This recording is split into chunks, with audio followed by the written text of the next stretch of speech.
আমি মধুকে বিষ বানিয়ে খেতে পছন্দ করি, কারণ সাপ নিজেই তার বিষ আমার ভিতরে প্রয়োগ করেছে। আমার দেহে, আমার রক্তে সাপের বিষ, তাজা বিষ লেগে আছে। দুনিয়ার স্বাভাবিক বিষ হয়তো আমার রক্ত সেটা পেয়ে আরো বিষাক্ত হবে,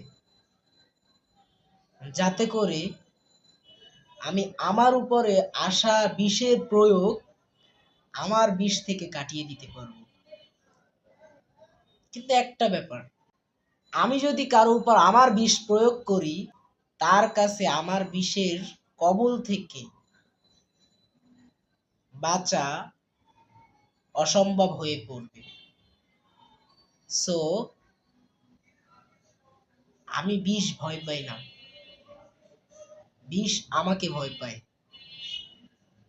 আমি সাপকে ভয় পাই না, সাপ আমাকে ভয় পায়। কেননা সাপের কাছে শুধু আছে ওর বিষ, আমার কাছে আছে সাপের বিষ, এমনকি আমার নিজের বিষ।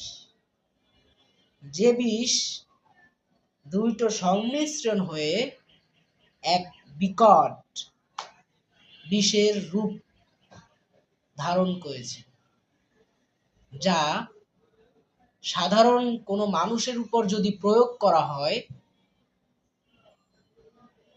তার কাছে দুনিয়ায় বেঁচে থাকাটা খুব কষ্টসাধ্য হয়ে উঠবে।